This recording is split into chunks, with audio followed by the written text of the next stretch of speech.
आज सांसद खेल महोत्सव और सेवा पखवाड़ा ऐसे दो महत्वपूर्ण विषयों को लेकर राष्ट्रीय नेतृत्व का आग्रह है और इसकी कार्यशालाएं राष्ट्रीय स्तर पर भी हुई हैं, राज्य स्तर पर भी हो चुके हैं। तो आज हम खेरवाड़ा में कार्यकर्ताओं के साथ बैठे हैं, दो कार्यशालाएं की है, सभी मंडलों की कार्यशाला हुई। उसमें आग्रह ये किया है कि पार्टी ने सेवा पखवाड़ा के माध्यम से माननीय नरेंद्र भाई मोदी जी का जो जन्मदिन है 17 सितंबर, वहां से कुछ कार्यक्रम शुरू होंगे, बहुत महत्वपूर्ण कार्यक्रम, जिसमें पूरा सेवा देने के काम होंगे, स्वच्छता के काम होंगे, रक्तदान काम होंगे, वो सारी रचनाएं बनाई। इसके साथ हमने ये भी आग्रह किया है कि जो 2 अक्टूबर का दिन आएगा, लाल बहादुर शास्त्री जी का जन्मदिन और गांधी जी का जन्मदिन, तो उसमें स्वदेशी की प्रेरणा को लेकर खादी खरीदना और ये सारे विषय भी रहेंगे। हम वृक्षारोपण को लेकर जो जलवायु परिवर्तन का एक वैश्विक मुद्दा है वो कैसे निपटा सकते हैं, कैसे उसको कंट्रोल कर सकते हैं, उसको लेकर भी आग्रह किया है, तो हम वृक्षारोपण भी करेंगे। लेकिन हमने आग्रह ये भी किया है कि राष्ट्र में बहुत बड़े बदलाव हो रहे हैं और बदलावों की तरफ भी हम ग्रासरूट पर चर्चा करें और ये बदलाव राष्ट्र निर्माण के हैं, विकसित भारत बनाने की है, ये भी बात रही है। आज किसी लोकार्पण में आप जा रहे थे, वहां पे कुछ कांग्रेस के नेताओं ने आपका विरोध प्रदर्शन किया, उस बारे में आप क्या कहेंगे? देखिए, हम सहज भाव से नए गांव की तरफ जा रहे थे और छाणी के आगे वहां स्कूल के बच्चे हैं, स्कूल की बिल्डिंग के कुछ इश्यूज थे, उससे बात कर रहे थे। अचानक कुछ लोग आए और कुछ नारेबाजी कर रहे थे और मुझे लगा कि ये लोग शायद कोई मुद्दा रखना चाह रहे हैं, लेकिन कोई मुद्दा नहीं था, केवल विरोध के लिए विरोध था। जब हमने पूछा कि क्या मुद्दा है तो उसमें कोई नहीं और बस केवल दबंगता दिखाने की कोशिश। मुझे लगा कि ये पूरा हताशा है और निराशा है। थोड़ा एक चेहरा उसमें ध्यान में आया, तो मुझे ऐसा ध्यान आया कि उसने आदिवासी संस्कृति को छोड़ दिया है और ईसाईयत की तरफ जैसे 2-3 पीढ़ी से वो है वो परिवार।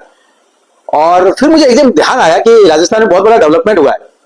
डेवलपमेंट ये हुआ कि माननीय भजनलाल जी की सरकार ने एक धर्म परिवर्तन के विरोध में एक बिल पारित किया है। मुझे लगा कि शायद असर है उनके माइंड में, ऐसा करके कांग्रेस ने कुछ धर्मांतरित चेहरों को आगे करके कुछ अपने जो आक्रोश है वो प्रकट करने की कोशिश की है, ऐसा मुझे लगता है।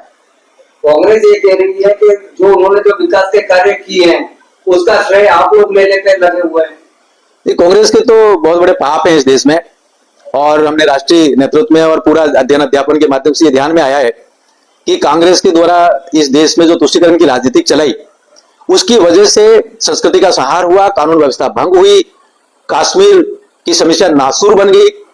आपने देखा होगा कि प्रभु श्री राम को नहीं मानने की शपथ पत्र वो कोर्ट में देने लगे और यहां तक कि हिंदू आतंकवाद जैसा एक नैरेटिव गढ़ने लगे। ये झूठे नैरेटिव ये यूरोपियन जो ताकत है, वेस्टर्न जो ताकत है, उनके इशारों पर करते हैं। थोड़ा साहित्य में जाते हैं, अध्ययन में जाते हैं, इतिहास में जाते हैं तो ध्यान में आता है कि वेरियर एल्विन जो मुद्दे छोड़ गया उसको आगे बढ़ा रहे हैं।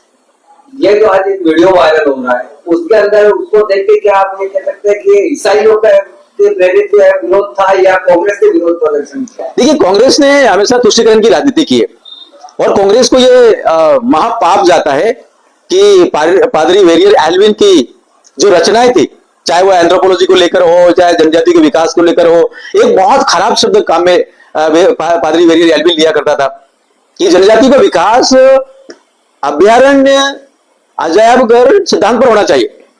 मतलब ये कि जनजाति को विकास नहीं करना, उनको संभाल कर रखना है ताकि आने वाली दुनिया देखेगी कि गरीब कैसे होते हैं, अशिक्षित लोग कैसे होते हैं। मुझे लगता है वो पादरी वेरियर एल्विन जवाहरलाल जी का परामर्शदाता था, योजना आयोग में भी रहा और नॉर्थ ईस्ट में तो बकायदा नेफा का परामर्शदाता के रूप में उन्होंने भूमिका निभाई। तो उस नैरेटिव से कांग्रेस बाहर नहीं निकल पाई है। लेकिन जिस प्रकार से भाजपा की सरकार ने, माननीय भजनलाल जी की सरकार ने जो काम किया है वो धर्म परिवर्तन को विरोध में एक विधेयक पारित किया है, अब शायद इनकी हवा निकलती हुई प्रतीत होती है। दूसरा एक और महत्वपूर्ण है, नरेंद्र मोदी की सरकार ने वक्फ जो संशोधन अधिनियम 2025 आया उसमें एक बहुत महत्वपूर्ण प्रावधान किया है कि अनुसूचित क्षेत्र में कोई भी लैंड वक्फ घोषित नहीं हो सकती। मुझे लगता है कांग्रेस शायद इन दोनों विधेयकों से बाहर नहीं निकल पाई, इस कारण कुछ धर्मांतरित चेहरों को आगे करके अपने राजनीतिक रोटियां सेकना चाहती है।